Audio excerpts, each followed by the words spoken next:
Uh, sorry about that. Um, just for a hot second, I just got in here, y'all. My bad. We running about. Oh, not too late, but late is late. You know what I'm saying? So I'm showing up here, sticking my face into place, letting everybody know we about to get into what we about to get into. Oh, and I hit the LCS today, and I actually found a couple of cool comics. Uh, didn't nobody tell me about Absolute Evil? It is interesting. It is very interesting. We getting to see exactly what we wanted to see out of the Absolute universe. We're starting to see more diversity beyond the Trinity and core Justice League members. So that's good. And Andra. Was Andra a popular enough character from the Masters of the Universe show to warrant I guess a one shot from Dark Horse, if nothing else. But she the sister that took over for Man at Arms. And I have her action figure. Oh, Jay, what's up? What's up, y'all? Glad you decided to stick your face into place. I'm kind of just, minute 55. I'm kind of just getting in here and getting a feel for everybody. See how many people gonna get in here. Because once I get going with the reviews, I ain't stopping.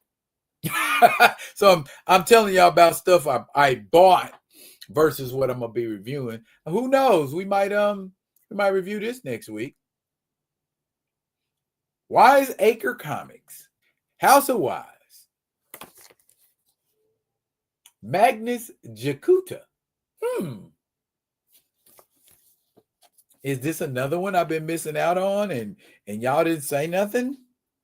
No, that says 2025, so it came out this year. Okay. Written by Frederick Littles and Devin R. Scott. Not R. Scott. That's one whole last name. ARSCOTT. See it? R. Scott. So I'm actually saying a name. I hope that y'all join me tomorrow and deal with the issues that we dealing with. I don't really want to get into a whole lot of, political rhetoric. And because this is a comic book deep dive / review, I don't, yeah. But even tomorrow, I'm still, feeling some kind of way. Like, I don't know how are we supposed to respond as citizens to the government being shut down?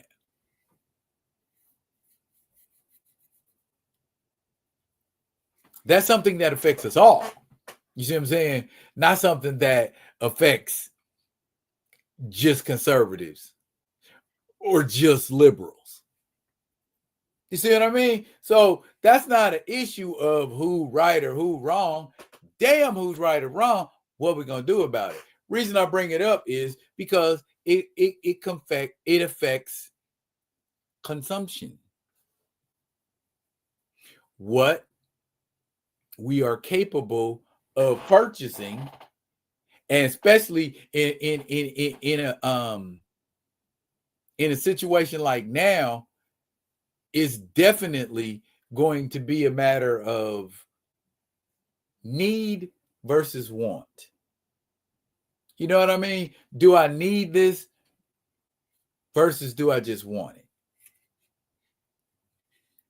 And when it comes to, two of my favorite pastimes, action figures and comic books, for me, it's kind of a need, but not. You know what I'm saying? It's I could do without it. Put it like that. I could do without it, but I shouldn't ought to not have to. You know what I mean? I shouldn't ought to not have to, but we allot for what gives us joy. I guess that's the best way to put it. And since the age of 7 or 8, comic books have brought me joy. And I was told by a very famous human being to, well, not very famous, but he's famous in comic book circles. He told me to lighten the details as far as my reviews were concerned. And I took them at their word, because actually you need to be putting a lot less time in your videos these days anyway, because everybody ain't Gen X. And so people by and large got like the attention span of squirrels. You know what I'm saying? If you ain't hitting them with 5 minutes worth, 7 minutes worth, they're out of there. That's as long as they can be still. That's as long as they can sit and watch one thing. You know what I mean? So the reviews are detail bombs, you know what I'm saying? Image bombs, just to give you enough details to either make you want to go get it yourself or pull up for the deep dive. So if you want to save money, here I am to give you a deep dive into what do you say, Jay? Enjoying these hobbies is a form of self-care. I agree to a degree. But that self-care has got to be fiscally manageable. I guess that's what that's where I'm at. Fiscally manageable. As fiscally manageable as I can do it, I will continue to until I cannot, until it is no longer fiscally feasible. Does that make sense? You know what I mean? Because it's like, regardless of whose fault it is on whatever side of the aisle, things are different when you go out as a consumer. They just are. Stuff costs more. Hell, action figures cost more. And if they get their way, comic books gonna go up too. But I'm not here for the doom and gloom. I'm not here for that's tomorrow. We'll talk about the doom and gloom stuff tomorrow night. But tonight, I want to keep it light because it's two of my childhood favorite. Well, not childhood, because I was grown when Captain Planet came out. But two nostalgic. There we go. Two nostalgic favorites and one fan favorite that has wormed its way into the heart of folks. Yeah, we've been here 10 minutes. Well, almost 10 minutes. So I'm gonna go ahead and jump in. It helps if you watch my individual reviews on these comics. It sort of just gives you a brief overview of what the entire story is. The purpose of the deep dive is, to go over what we talked about in the video. And if you read the books, give you a little feedback on what you thought, was good about the book, what sucked about the book, what could be improved. And we're going to start off. Goodness, that glare. Captain Planet and the Planeteers, number 5. By my man, David Pepos and Iman Casalos. What's up, Dave? Hope you get a chance to see this. Tell me what you thought about it. Captain Planet, in this comic book, Captain Planet is he's in one of those periods between when he's manifested himself and went back into the essence, is what I like to call it. And they're in the middle of a crisis. You know what I'm saying? Lucian Plunder is, well, he's already got to Wheeler, and it ain't so much he grabbed Wheeler and kidnapped him. He just kind of finessed him. You know what I'm saying? I'll come fly on my private helicopter and come chill with me and sip some caviar and drink some expensive stock. You know what I mean? And Wheeler fell for it. And not only did Wheeler fall for it, Wheeler gave up the fire ring to Lucian Plunder. Lucian Plunder used it to like kind of create a matrix to make his own rings out of other substances like tungsten, and I think it was some other stuff, some caustic materials, and he became Captain Pollution. That's who that is on the cover there. That's Captain Pollution. Now, for those of us that used to watch the show, we know Captain Pollution was a clone of Captain Planet. And not, I mean, this is a different take, and it's cool, but it is definitely a different take. But we know where, Captain Planet is trying to protect the planet. My man's toxic. What you gonna do with a toxic cat that is basically Captain Planet? My man Kwame had an idea. Kwame, and I think this is just such a great shot, became an Earth mech gorilla to fight Captain Pollution, which wonderfully depicted by my man Iman Casalos. The artwork is absolutely beautiful. Again, I like the fact that Mati is still in touch with Captain Planet, or the spirit of Captain Planet, even when Captain Planet isn't manifested in the physical. As, again, excellent art by Iman Casalos points that out. He can still talk to Captain Planet, and Captain Planet can still talk to him, but the only people privy to the conversation between him and Captain Planet is him and Captain Planet, unless he chooses to share that information. You know what I mean? So, long story short, most of this issue is Linka and G saving people from the adverse conditions that this nuclear power plant is causing to the surrounding environment. And him being Captain Planet and flexing them powers. You know what I'm saying? So nuclear is a power plug for him. But Chernobyl for the rest of us. Lucian Plunder don't give a damn. That's why this works, because as my man Paul Martin would say, he's evil for evil's sake. You know what I mean? So my man's giving it all he got. You know what I mean? He is. See, and I like that in the plant cockpit aspect of it. So again, shouts out to Iman Casalos for the absolutely. I bet you could take the word bubbles. No shade, Dave.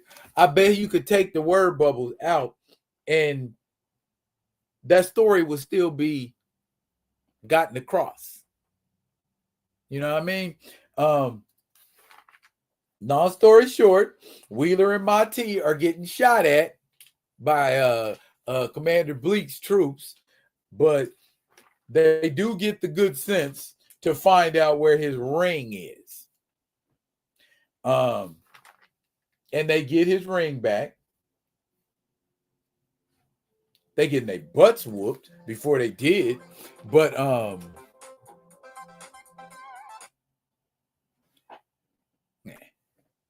call me now. Anyway, everybody is flexing their powers with their rings. Wind, water, heart. He even got like snakes busting out of terrariums and attacking people. Go my tea. And Wheeler manages to knock out my man Bleak, and he gets his ring back. And of course, we get that page. And Captain Planet forms.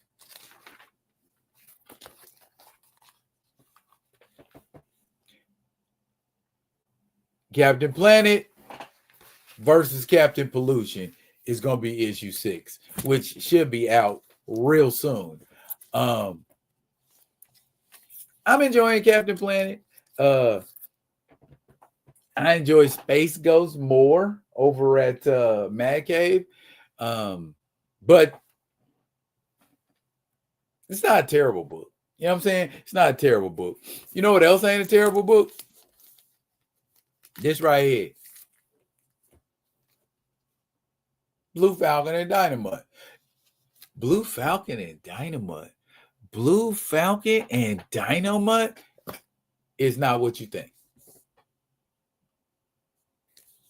It really, really is not what you think. In more ways than one. How is it really not what I think? Okay, number one, that ain't your Blue Falcon. That's not the Blue Falcon you grew up watching.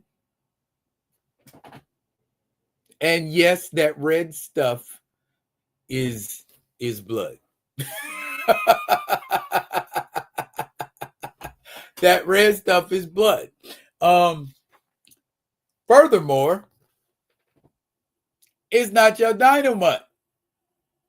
This Dynamite, and he ain't even called Dynamite yet. He's just called Dino. And I keep for the name. It keeps slipping past me.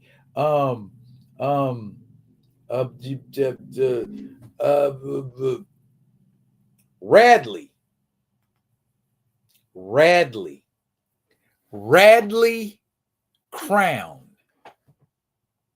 Not Bradley with a B, not Bradley, R. Radley Crown. That is the alter ego of Blue Falcon. Radley Crown and Dino. Okay. And Dino's a nice dog.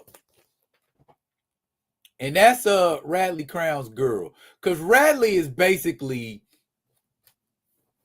a less grumbly and grim kind of Batman archetype.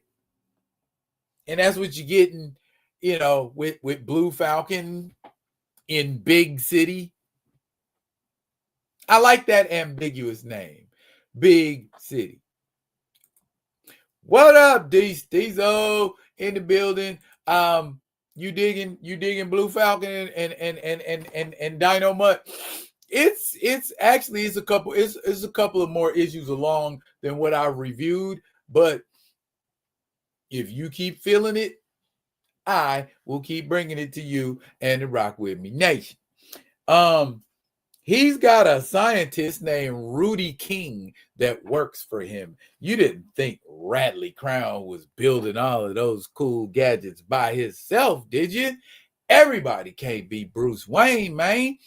And he gives him access, you know, to his area. Not his secret area, but he gives him access to a lab. So he's doing laboratory stuff for Radley Crown. But Radley Crown ain't giving him the specifics. And he must really, really, really like his dog, because that's how you get access to, hang on now, the Blue Falcon's secret lair. Your dog. Gotta have your dog's face print. You really like your dog.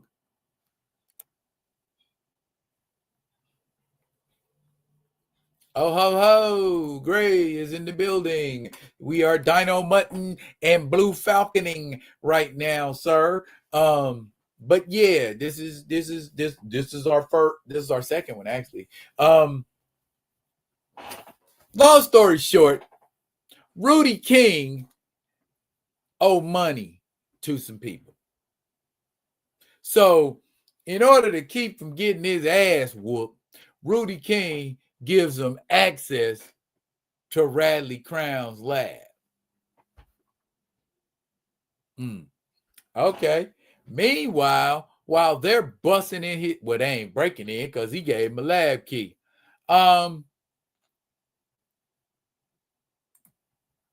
I got the first issue of Blue Falcon, and that's what we're talking about. We did deep diving. So you can tell, you feel free to interject in the comments, Greg. If that's where you at with it, by all means, drop what you feeling.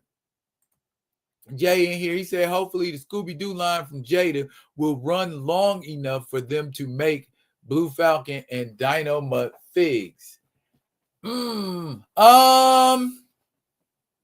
I have a Blue Falcon figure from that Scooby-Doo. I think it was from Scooby-Doo. It doesn't have a whole lot of articulation, but it was a Blue Falcon figure. So I got it. I don't really care for it, but yeah, we need a nicer one. For sure. we definitely need a nicer one. But like I said, Blue Falcon's on the roof testing his gear out. So I guess in the comics now, Blue Falcon can kind of fly a little bit, huh? Unfortunately, Dino Mutt hears these folks breaking into the lab and runs downstairs to do something about it, or at least he thinks he's going to do something about it. Lo and behold, Dino got capped, y'all. Dino caught a missile. Well, several missiles apparently. See him shot up? They shot Dino. And as you might realize, when you shoot Blue Falcon's dog, that's basically what happens to your ass.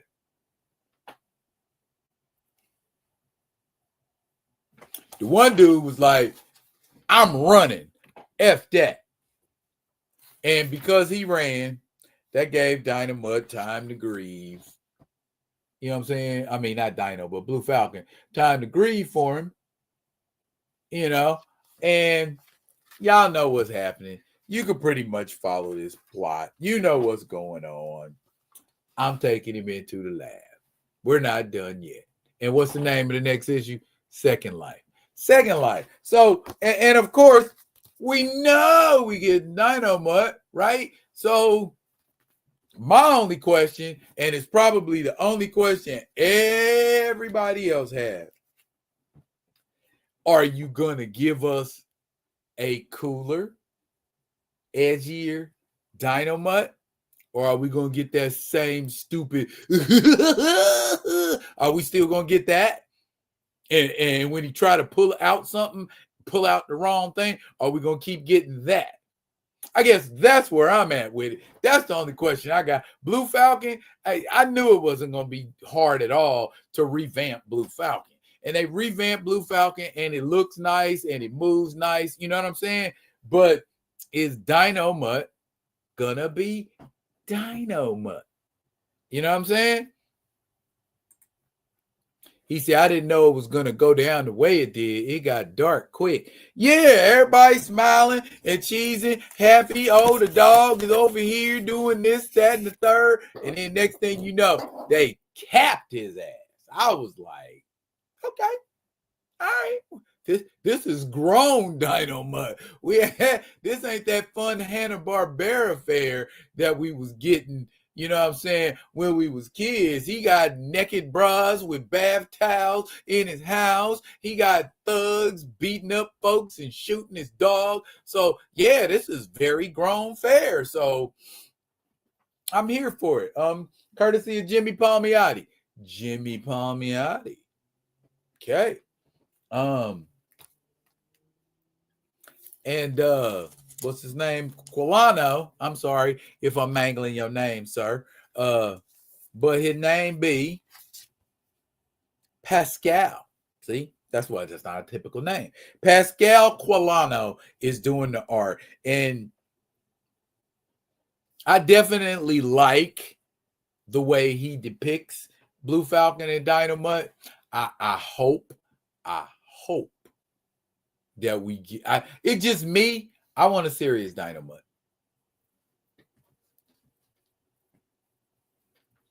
I want a serious Dynamite. What can I say? These days will say, I haven't watched the cartoon since them early Cartoon Network days. This book got my attention.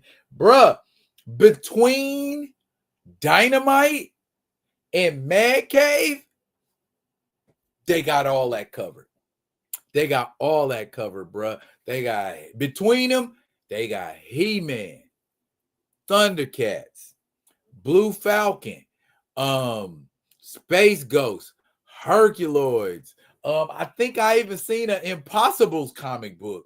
Yeah, man, all them superheroes that were just sitting around getting dust on them, putting them in comic book form. And then I think they got a Future Quest comic over on the Dynamite side. So yeah, we getting a lot of it. But like I said, I'm just like y'all.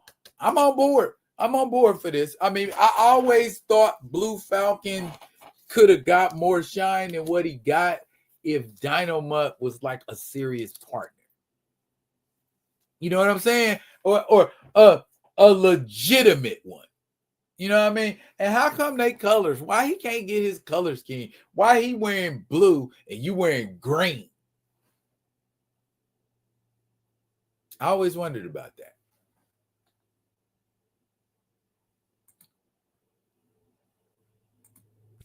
He said, I got pros in different area codes.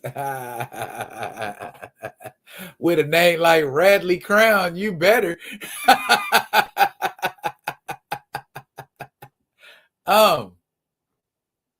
Greg, you say you think this Dynamite is gonna be hardcore.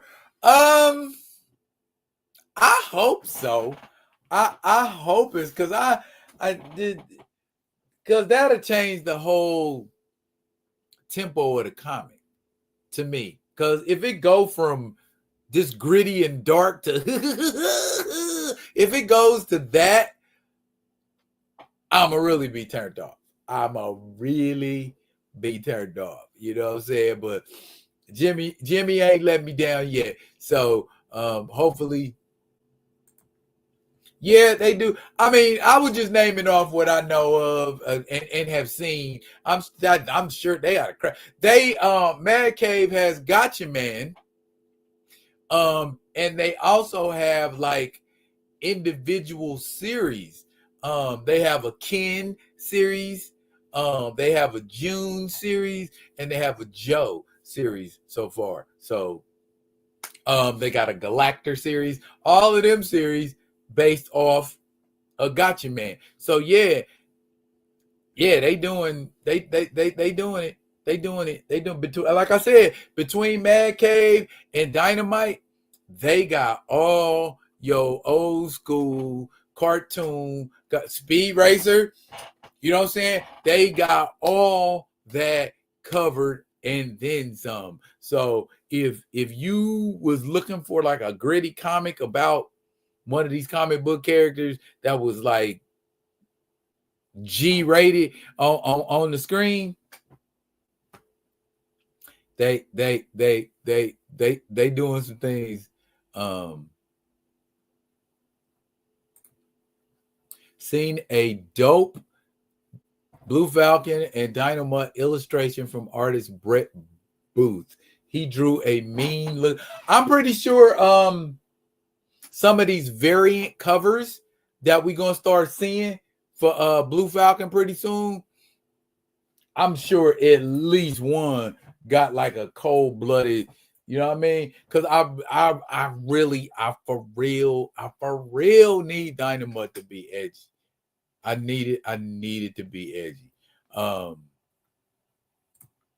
Say it got you thinking. What it got you thinking about it being edgy, that you really could dig a edgy, gritty Dynamite? Yeah, you already a dog. You know what I'm saying? And you know how people react to dog. Well, they shot him. You see there, you people react. How you gonna react to a dog that's stretching out, got gadgets, and you know what I'm saying? The whole nine. That yeah.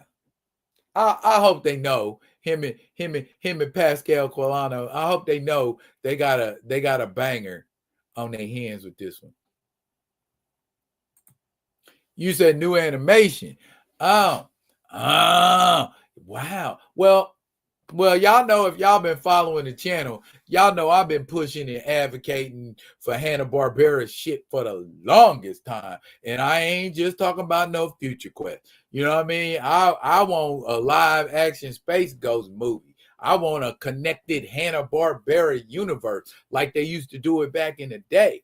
You know what I mean? You had episode of Space Ghost, and the Council of Doom got down in his grits, and he needed help from Shazam. Shazam, the genie, he needed help from Shazam. He ended up on, well, it later became the planet Quasar, but originally it was the planet Azimuth, where the Herculoids were. Ended up rocking with the Herculoids. You know what I mean? Moby Dick ended up, you know what I'm saying? So it was all the little action cartoons they had. Mytor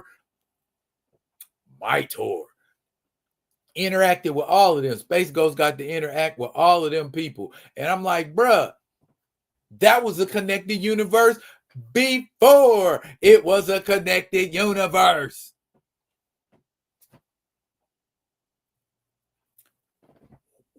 Well, since connected universes are a common thing now,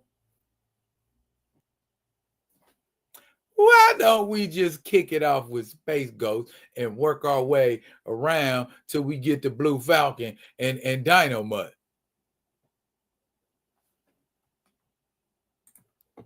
The Herculoids. Yes, sir. Oh, he said he remembered. That's what Drew.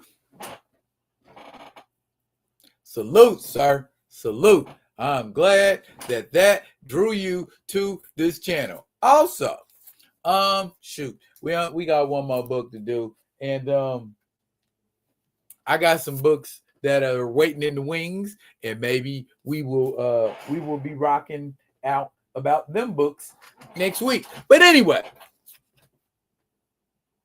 Battle Beast. I know you guys been waiting for Battle Beast. Oh, by the way, Gray, yes, I remember Team Force. Uglor. You could have came up with a better name.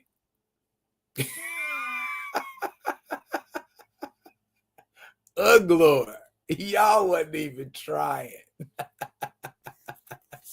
That's the best villain name you could come up with, Uglor. They have much better villain names, you know. Metalis, Moltar, Zorak,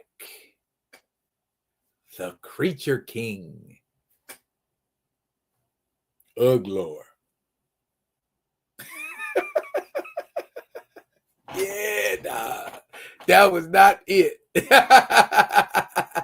I mean, don't get me wrong, Uglor was dope, but yeah, that name, we need a better name. Anyway, Battle Beast. Battle Beast has finally gotten to meet the Juggernaut. And no, I'm not talking about that Juggernaut. Flashback to the planet Fantania, thousands and thousands of years ago. we see the Image Comics version of the Juggernaut, which is a she, and her brother Colossus. They are both giant, hungry creatures wreaking havoc on the planet Fantania, just eating people randomly. And now, remember Prince Alaka that's running with Battle Beast? What was he doing at the time? Smashing. He was smashing. See what I'm saying? She worried. She like, Prince, it's two big giants running through the city eating everybody. And Salaka's like, girl, just come over here and lay down on the bed. I need to talk to you about some things. What? Why is two big giant people walking around in the city eating everybody? And ain't none of your firearms or none of these warriors been able to stop them? My man Prince Salaka got his priorities all effed up. My man think that was the time to be getting some, you know what I'm saying, getting some booty. But of course, it wasn't. They came in the castle. They was like, yeah, we finna eat everybody in this bitch. Ryan Otley and Robert Kirkman, y'all got some twisted, evil minds. And I would love to have y'all on the show and talk to y'all and be like, what in the do y'all be thinking when y'all making comic books? Are y'all just like, and I think of the darkest, most diabolical shit I can and put it on the page? Because that's all Battle Beast being so far. And I hate to say it, but I'm here for that shit, dog. I'm here for it. Long story short, remember back in Battle Beast 1 when we first saw Prince Salaka? He was coming out of Colossus's guts because he had been in there digesting over a long ass period of time. But even knowing that his city's blowing up and you know what I'm saying, this is what's happening to the city. That's happening to the city. The city blowing up. What Prince Salaka doing? He's still smashing.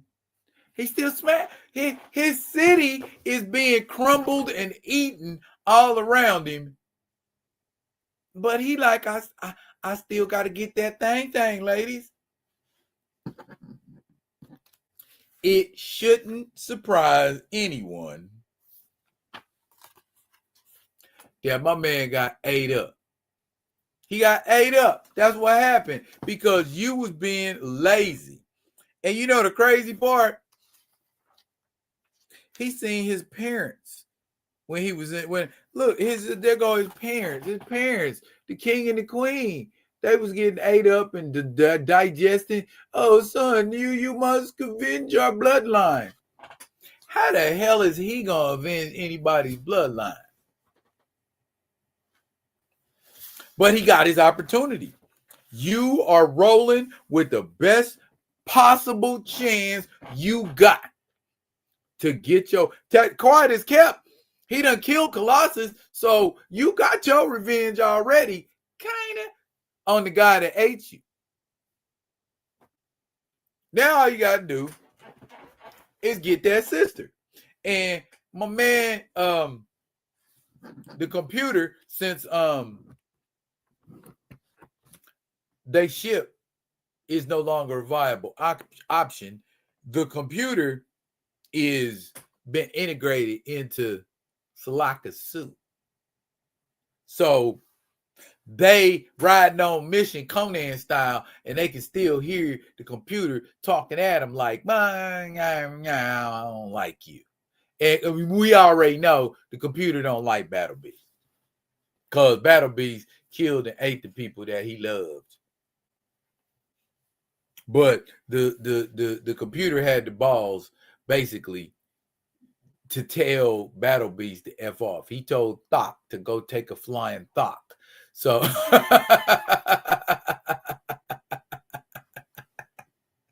But in response to him telling him to F off, he laughed about it. And he said he think he's starting to like the computer because you got a little bit of sass. You got a little bit of smart aleckiness to you. So they finally get into the castle. And there's an old dude in there that didn't get ate. I guess he was tart or whatever. So they didn't eat him. But he told him, ain't nobody left in here but Juggernaut. And Battle Beast's like, do you object to me killing her? And he's like, man, are you crazy? Go kill that bitch. And he proceeds to do so, carrying a sword fashioned out of her brother's tusk. How you think that's gonna sit with Juggernaut?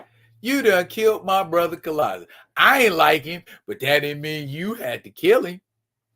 That's usually how it work out. You know what I'm saying? If I'm mad at my brother and somebody shoot him, I'm going to be coming for you. You know what I'm saying? That's my brother, and I was mad at him in that moment, but that don't mean I hate him. And that's kind of, I think, at one point during the Avengers run with George Perez and Kurt Busiek, how Thor was explaining to Vance Astro that even though T'Challa betrayed the Avengers, Captain America is still his brother. And even though you have an argument with your brother and you was mad at him at the time, is he not still your brother?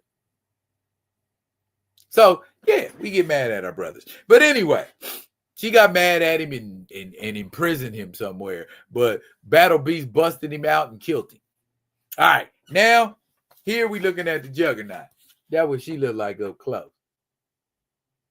4 eyes. And not in a smart way.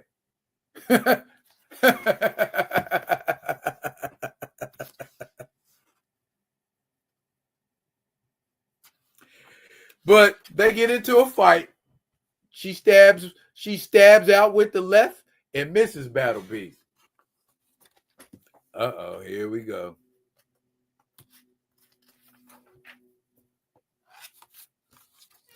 Uh-oh, she connected with the right. And she asked him, how you feel about that?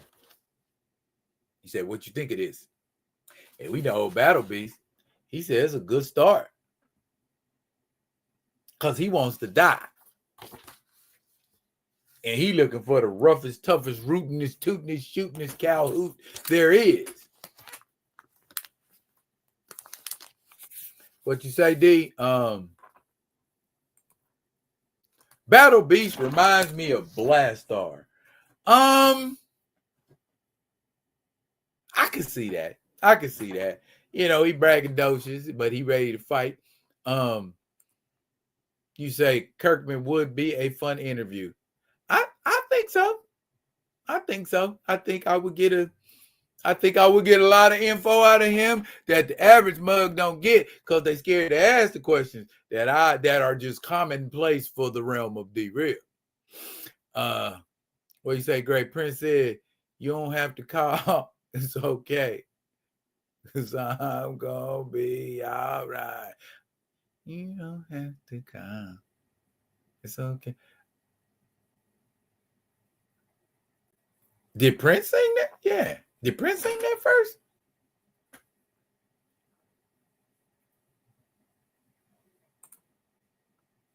He mostly came up on Image instead of Marvel and DC. He has a unique perspective on comics. Exactly. He does indeed. And I guess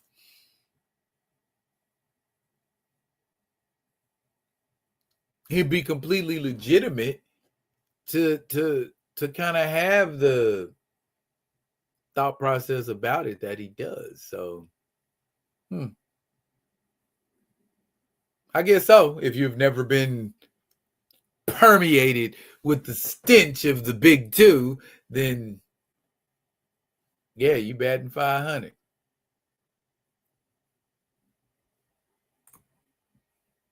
Well, I mean, if we talk about looks, yeah, if we talk about royalty and yeah, yeah, but Blastar don't back it up like Battle Beast. You know what I mean? Somebody must be handing Blastar his butt left and right.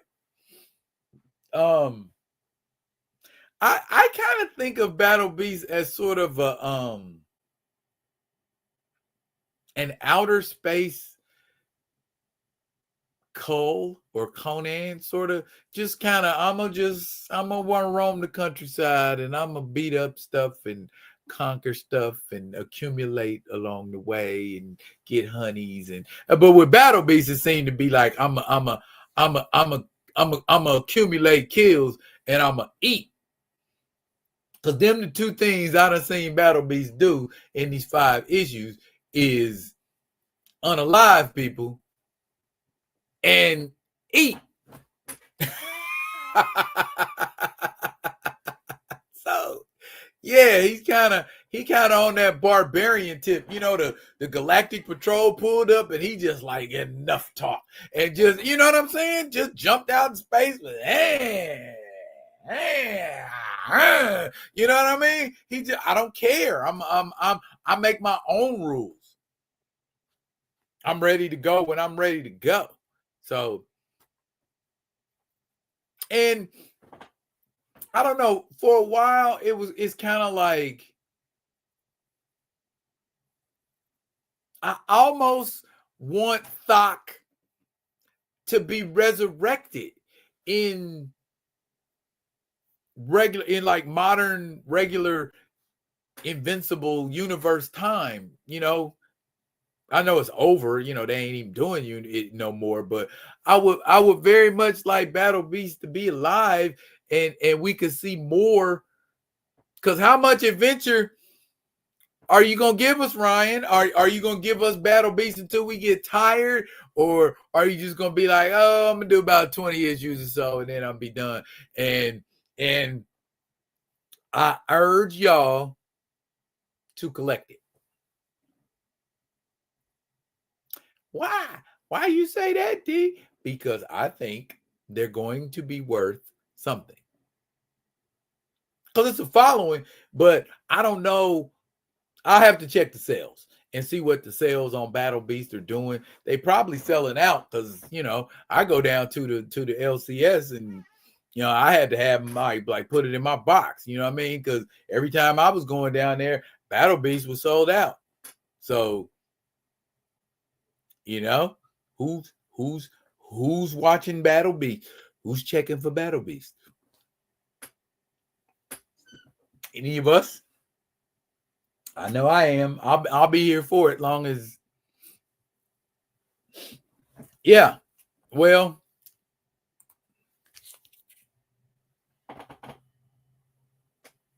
that's one. It's got variants. Got about 6-7 variants. If you do variants.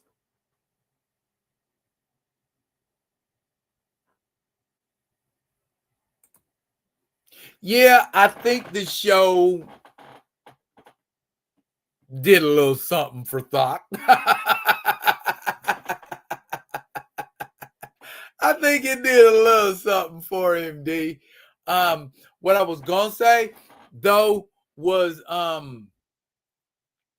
feel like he got a lot of potential.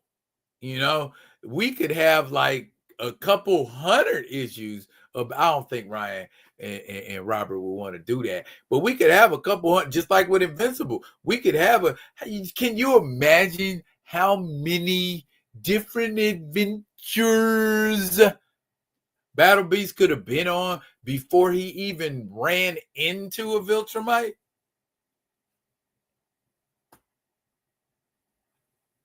And maybe he ran into a weak Viltrumite, a few weak. Well, we know he ran into Viltrumites. You know what I'm saying? But maybe that first Viltrumite was like, he tastes good. I want to eat more of these. And that's what got him started, you know what I'm saying, fighting Viltrumites, because he liked the way they taste. But I mean, you got a long running idea is what I'm saying. He's got a long running idea, and he could take that and run with that for more than just like 5-10 issues. Watch it be wrapped up and resolved. You know what I'm saying? And we flash forward to him and Grand Regent Thrag or something like that, and then they just wrap it up. Pause. But anywho, yeah, that is the 3 that I have covered today. And like I was saying,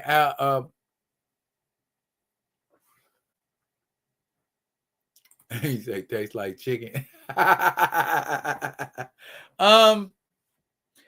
picked this up today. Magnus Jakuta. Anybody know what's up with this? Steve Diesel, Gray, Groovy. Anybody? Do y'all know what's going on with this book right here? I just picked it up. But you see why I picked it up. Of course, you know what I'm saying? Because it's us. You know what I'm saying? So I'm gonna go through it. I'm gonna check it out tonight because it looks like it's got a gang of us in here. So yeah, nice. Also, from the masters of the universe, Andra.